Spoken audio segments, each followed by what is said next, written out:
दोस्तों, आज हम इस वीडियो में जानेंगे कि आखिरकार कौन से देश में पशुओं के डकार पर किसानों को देना होगा टैक्स। आखिर क्या कारण है जिससे किसानों को देना होगा टैक्स। इसके अलावा दूसरी खबर के रूप में जानेंगे कि आखिरकार अल-कायदा क्यों दे रहा है भारत को धमकी। आखिरकार क्या है अल-कायदा का डरावना सच, आइए जानते हैं इस वीडियो में।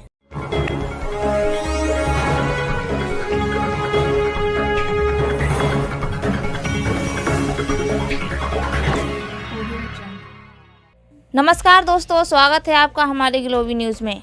दुनिया भर में हो रही तमाम खबरों की जानकारी पाने के लिए आप हमारे चैनल को कर सकते हैं सब्सक्राइब। दोस्तों, सबसे पहले बात करेंगे पहली खबर की कि आखिरकार कौन से देश में पशुओं के डकार पर किसानों को देना होगा टैक्स। न्यूजीलैंड ग्रीन हाउस गैसों की समस्या निपटने के लिए ऐसा कदम उठाने जा रहा है। रिसर्च के अनुसार न्यूजीलैंड में ग्रीन हाउस गैसों के सबसे बड़े स्रोत में गाय और भेड़ के डकार भी शामिल हैं। न्यूजीलैंड में करीब 1 करोड़ मवेशी और 2.6 करोड़ भेड़ें हैं। पशुओं के डकार पर अब किसानों को टैक्स चुकाना होगा। इसकी शुरुआत न्यूजीलैंड से हो सकती है। न्यूजीलैंड देश में ग्रीन हाउस गैसों की समस्या निपटाने के लिए ऐसा कदम उठाने जा रहा है। दरअसल न्यूजीलैंड में ग्रीन हाउस गैसों के सबसे बड़े स्रोत में गाय और भेड़ के डकार भी शामिल हैं। रिसर्च के अनुसार मवेशिया के डकार से ग्रीन हाउस गैसों का उत्सर्जन होता है। अगर न्यूजीलैंड ऐसा करने लगता है तो वह ऐसा करने वाला पहला देश बन जाएगा।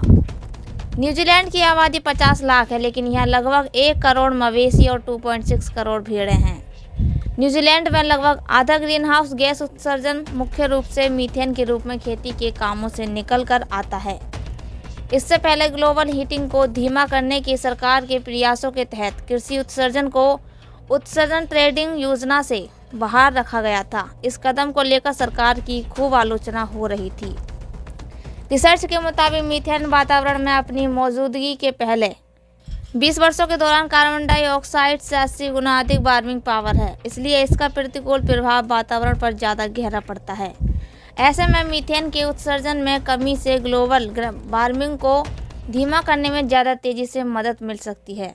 न्यूजीलैंड में कुल मीथेन उत्सर्जन का 85% से अधिक हिस्सा तो कृषि स्रोतों से आता है। इसमें एक है जानवरों का पेट और दूसरा पशु खाद्य। इसमें जानवरों के पेट से कुल 97% मीथेन का उत्सर्जन होता है। गायों में अधिकांश 95% मीथेन सांस या अन्य तरीकों से मुख के जरिए बाहर निकलता है।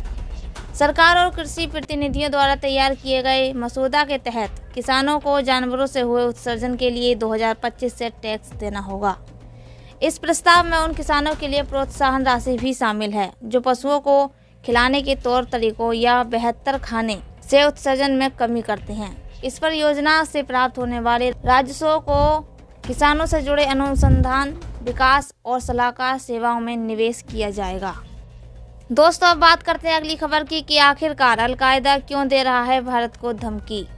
आतंकी संगठन अल-कायदा ने दिल्ली, मुंबई, यूपी और गुजरात में आत्मघाती हमलों की धमकी दी है। इस आतंकी संगठन ने कहा है कि हम उन लोगों को मार देंगे जो हमारे पैगंबर का अपमान करते हैं। अल-कायदा की ये धमकी भाजपा प्रवक्ता रही नुपुर शर्मा की आपत्तिजनक टिप्पणी के बाद आई है। अल-कायदा वही संगठन है जिसने अमेरिका में वर्ल्ड ट्रेड सेंटर पर हमला किया था।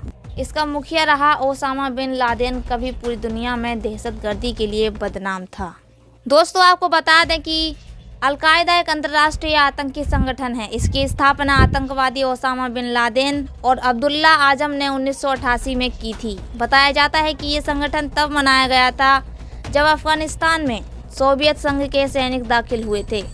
इस संगठन को संयुक्त राष्ट्र सुरक्षा परिषद, उत्तरी अटलांटिक संधि संगठन, यूरोपीय संघ, संयुक्त राज्य अमेरिका, यूनाइटेड किंगडम, भारत, रूस और कई देशों ने आतंकवादी समूह करार दिया है।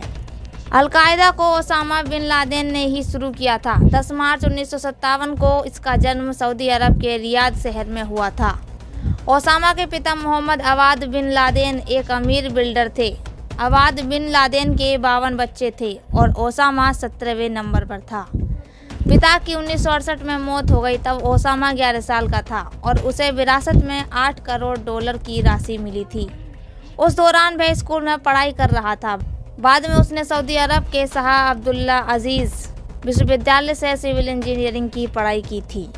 इंजीनियरिंग की पढ़ाई के दौरान ओसामा बिन लादेन कट्टरपंथी इस्लामी शिक्षकों और छात्रों के संपर्क में आया। इसके बाद वह 1979 में मुजाहिदीन नाम से पहचाने जाने वाले लड़ाकों की मदद के लिए अफगानिस्तान गया। लादेन एक गुट का मुख्य आर्थिक मददगार बन गया, जो बाद में अल-कायदा कहलाया। 1989 में अफगानिस्तान में सोवियत संघ के हटने के बाद लादेन अपनी कंस्ट्रक्शन कंपनी के लिए वापस सऊदी अरब लौट गया।